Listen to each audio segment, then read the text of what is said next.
Salut tout le monde, c'est Jojol. Je suis très content de vous retrouver dans cette vidéo déballage pas comme les autres puisqu'on va déballer le tout premier iPhone. J'ai toujours voulu avoir un iPhone de première génération avec sa boîte officielle, avec les accessoires d'origine et qui reste en très bon état. Et j'ai réussi justement à m'en procurer un, enfin je l'espère, parce que du coup je l'ai acheté sur un site d'enchères. Les photos étaient assez sympathiques, 1000 €. En effet, ça fait tout de même assez cher, mais je vous rassure, hein, il y en a qui sont partis beaucoup plus cher. J'espère avoir fait une bonne affaire. Alors j'avais déjà acheté le premier iPhone, mais qui était dans cette boîte. Pour les personnes qui me suivent depuis super longtemps, voilà, j'en avais fait une vidéo dessus. Et la spécificité de cet iPhone, c'est qu'à l'intérieur, on avait l'OS prototype qui était installé dessus, ce qui était quand même assez rare et difficile à trouver, surtout en version 4 Go. Je vous montre ça tout à l'heure. Et en fait, ça me tenait à cœur de faire la collection de produits tech qui ont vraiment changé le monde de la technologie, afin de vous faire des vidéos dessus, raconter son histoire, ses anecdotes, et pourquoi pas aussi les retester. Donc oui, je vous prévois quelques vidéos avec, une journée avec le premier iPhone, une petite comparaison avec les iPhones d'aujourd'hui. J'espère vraiment que ces idées vous plaisent. Si c'est le cas, on explose les pouces en l'air. Et si je vois que vous êtes nombreux, bah, ça veut dire qu'il faut absolument que je tourne ces vidéos. Je sais pas pourquoi, je sens que ça va plutôt bien se passer. Donc n'hésitez pas à vous abonner si c'est toujours pas fait et d'appuyer sur le bouton cloche pour être sûr de ne pas rater ces futures vidéos. Aujourd'hui, je vous propose qu'on se mette en ambiance 2007 et on va faire vraiment une vidéo big unboxing iPhone première génération, smartphone qui a marqué l'histoire des téléphones. Et du coup, j'en ai plusieurs, j'en ai au total 3. Celui que vous connaissez et ensuite ces deux autres avec des packaging différents. Il y en a un, c'est tout simplement un américain et un autre directement une boîte française. L'un est en parfait état. En tout cas, encore une fois, je l'espère. Et l'autre, voilà, je l'ai acheté beaucoup moins cher, autour des 200 €, avec un état moyen. Justement, c'est celui-ci qu'on va s'intéresser après.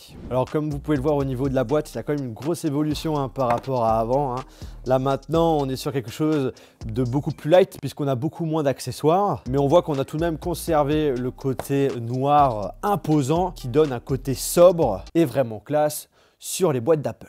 On y retrouve la face avant du téléphone avec les différentes icônes des applications. Alors on avait en haut à gauche l'opérateur qui changeait selon justement l'opérateur que vous utilisiez. Donc, il y avait AT&T, mais là par exemple pour l'autre, on le voit, il y a écrit Orange. On voit l'application YouTube parce que oui, de base on avait YouTube qui était intégré directement sur nos iPhones. Et maintenant, c'est plus le cas, il faut télécharger directement sur l'App Store. App Store qu'on ne voit pas directement dessus parce que oui, l'App Store n'existait pas avant. On avait au toucher toujours le même système de relief, même au niveau du bouton Home, on avait l'impression d'avoir un vrai bouton dessus. À droite, on a iPhone avec la capacité de mémoire. Sur les boîtes aujourd'hui, pareil, on a conservé le iPhone. À l'arrière, les informations sur le produit. On voit quand même qu'il n'y a pas eu de gros changements significatifs. Pareil à droite, iPhone. Et en bas et en haut, toujours le logo Apple. Pour la version française, comme vous pouvez le voir, la boîte était quand même beaucoup plus épaisse, dû, j'en suis convaincu, à la taille des accessoires. Et ce qu'il faut savoir, c'est qu'il y avait aussi différentes versions au niveau de la face avant, puisque comme vous pouvez le voir, sur celle-ci, on avait l'application iTunes qui était mise dessus. Il y a certaines boîtes où iTunes était complètement inexistante. Sur cette boîte, il y a une jolie anecdote, une très belle erreur de la part d'Apple. C'est assez ouf que Apple a laissé passer ça. Il n'y a personne qui a remarqué ça. De base, iTunes devait être à gauche. Il était impossible d'installer des applications transparentes. Donc la personne qui a fait le petit Photoshop, voilà, il s'est trompé. Il l'a mis à droite au lieu d'à gauche. Et on voit aussi pour la version française, voilà, le nom des applications sont en français. Alors maintenant, est-ce que je suis satisfait de l'état de la boîte? Sur la face avant, ça va. Sur les côtés, voilà, on a des petits dommages, mais en photo, c'était partagé, donc ça va. Franchement, on est sur quelque chose qui reste quand même très bien. Mais par contre, là où je suis vraiment déçu, vu le prix que j'ai mis, c'est la partie à gauche qui avait été cachée. Donc merci aux vendeurs eBay, ça fait plaisir. On voit aussi qu'il y a eu un impact ici. Donc j'avoue que je suis à moitié satisfait de cette boîte. C'est très difficile d'avoir des boîtes d'iPhone de première génération avec un état irréprochable. Et ce qui est aussi très rare, c'est d'avoir la boîte qui correspond parfaitement à l'iPhone qui est vendu avec. Donc en gros, le numéro IMEI correspond parfaitement à celui de l'iPhone que je possède. On ouvre. On a dans un premier temps l'iPhone. Alors au niveau de l'état, hein, c'est pas du 999, mais ça reste quand même un smartphone qui a quand même été utilisé. On a tout de même des petites micro-rayures. On a un tout petit impact ici. Franchement, pour l'état, j'en suis content. Et au niveau de l'avant, on a 2-3 petites micro-rayures. Rien de trop méchant. Franchement, trouver un iPhone de cet état, c'est quand même pas facile. Ah là, ça fait plaisir. Ça, c'est très difficile à trouver. On a la pochette en super état. Avec à l'intérieur la notice. Alors la notice, comment c'était?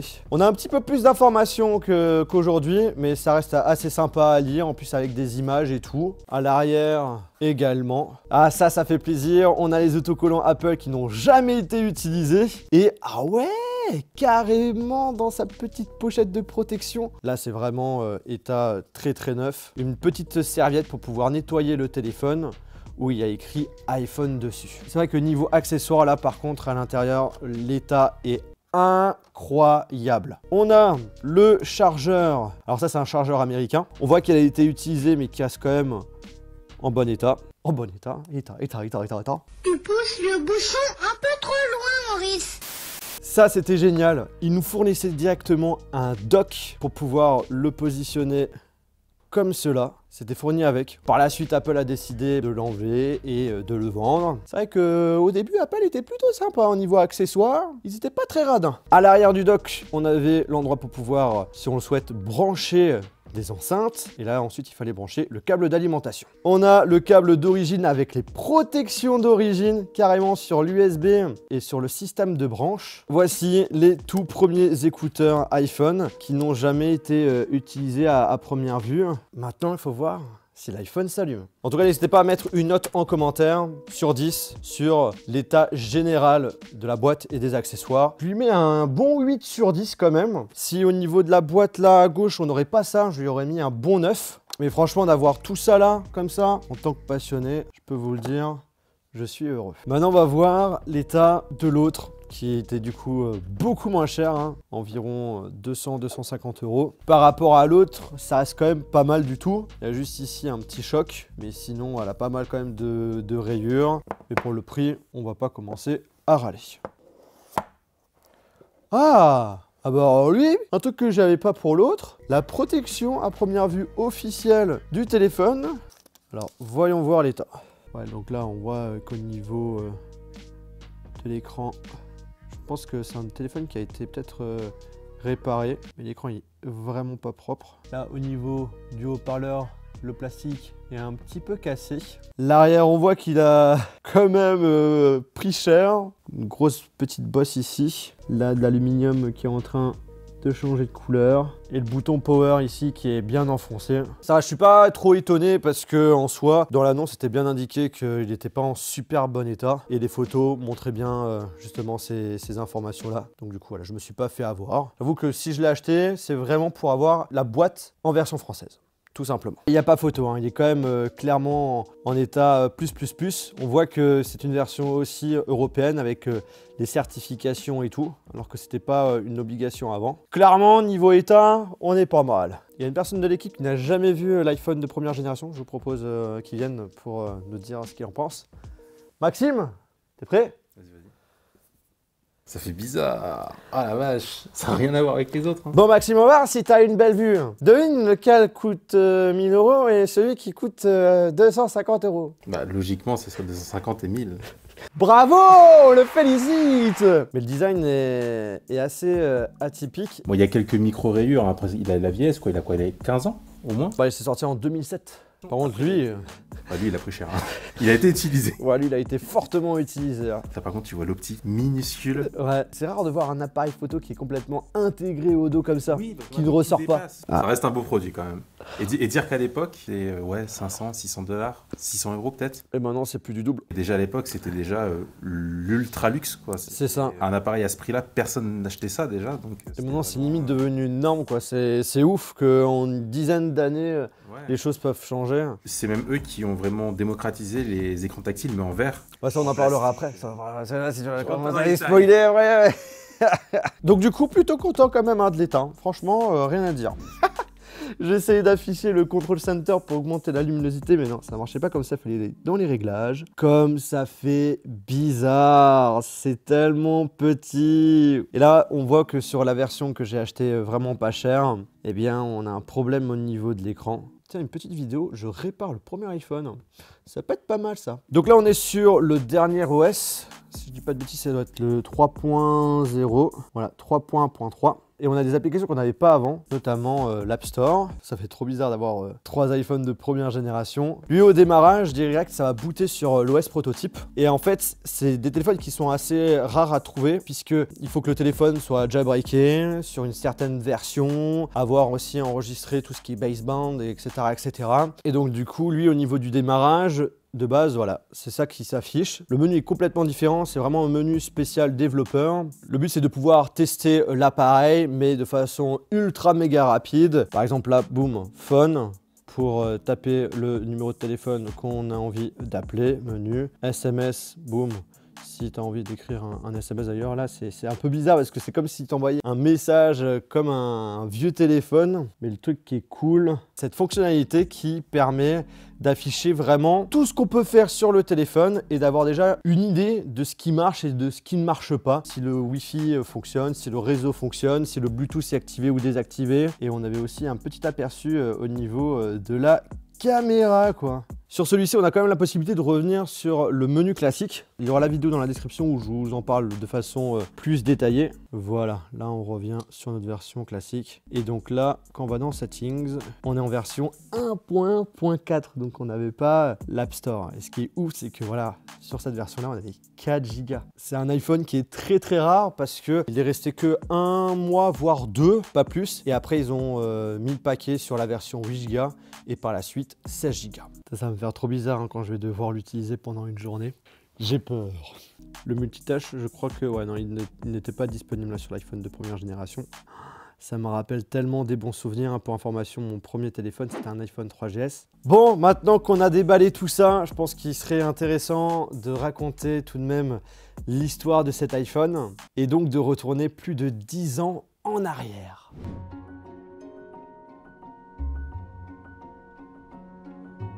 Avant l'arrivée de cet iPhone, la plupart de nos téléphones avaient des claviers physiques, des écrans avec des définitions assez basses et surtout plusieurs boutons. Je me souviens des téléphones à clapper, les vieux Nokia avec écran noir et blanc, les tout premiers téléphones avec écran en couleur. À l'époque, c'était vraiment quelque chose de dingue. Il y avait même une période pour faire nos propres sonneries, il fallait faire des touches un petit peu spéciales.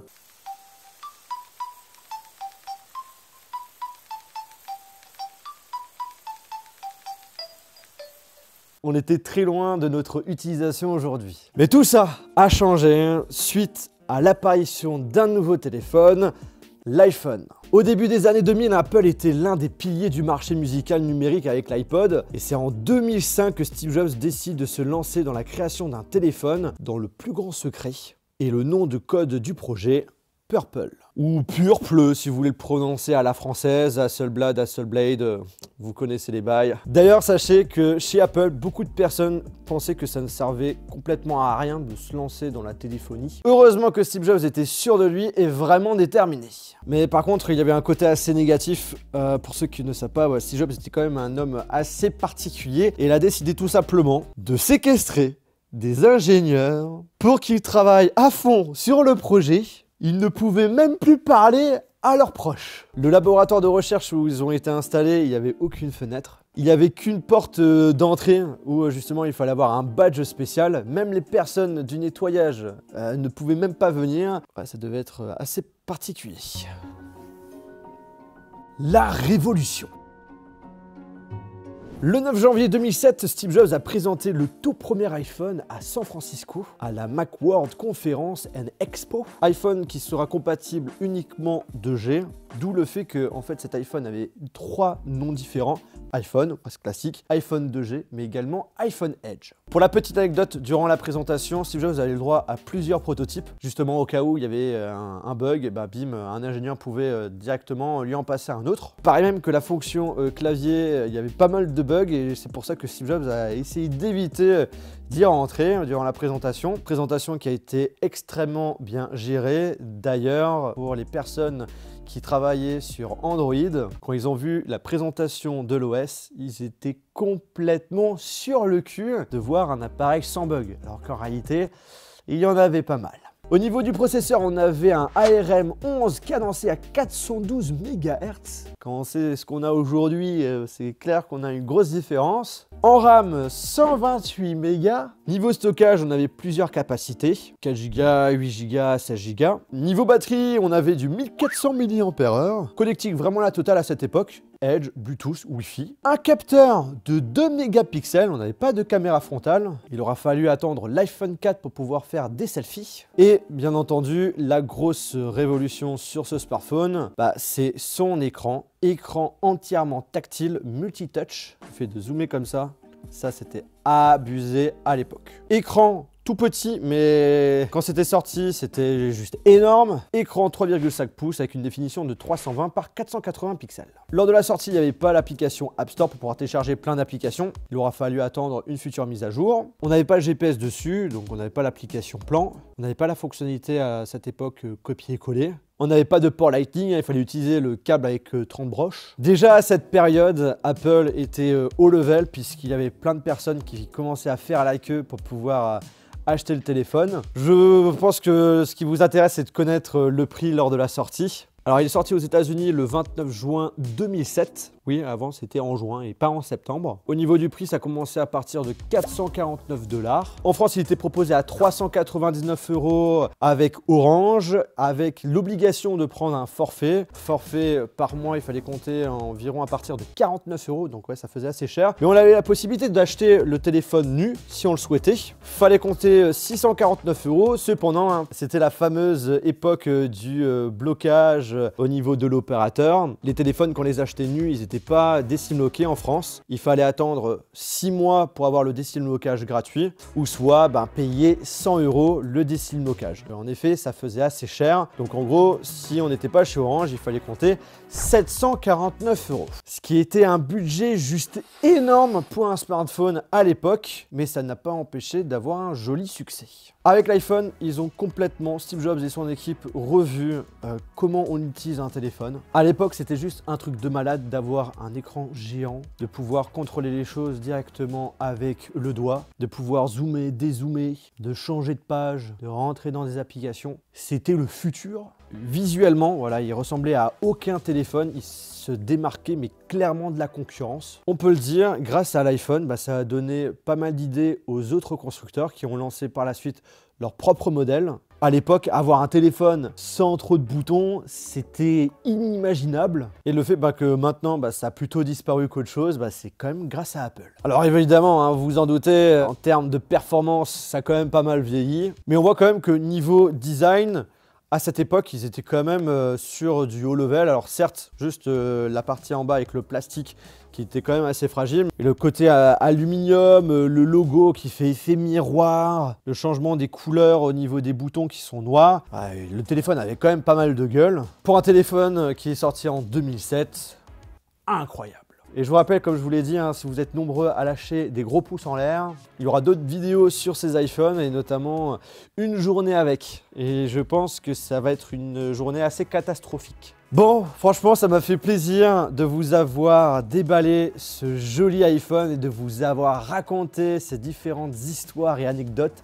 J'espère vraiment que ça vous a plu. Je vais vraiment prendre l'habitude cette année à acheter des vieux produits. Alors pas tout, mais notamment, on va dire, la première génération. Et de vous en faire une vidéo pour raconter leurs histoires et tout. Je pense que ça peut être vraiment chouette comme nouvelle série vidéo. J'avais déjà présenté des anciens produits dans le passé, mais qui ne m'appartenaient pas et que je testais pas forcément en profondeur. Là, je pense que ça peut être vraiment cool de faire plus de contenu là-dessus. Et je pense que vous êtes d'accord avec moi. Bref, on arrive à la fin de cette vidéo. Je vous souhaite une très bonne journée, une très bonne soirée. On se retrouve dans une prochaine vidéo.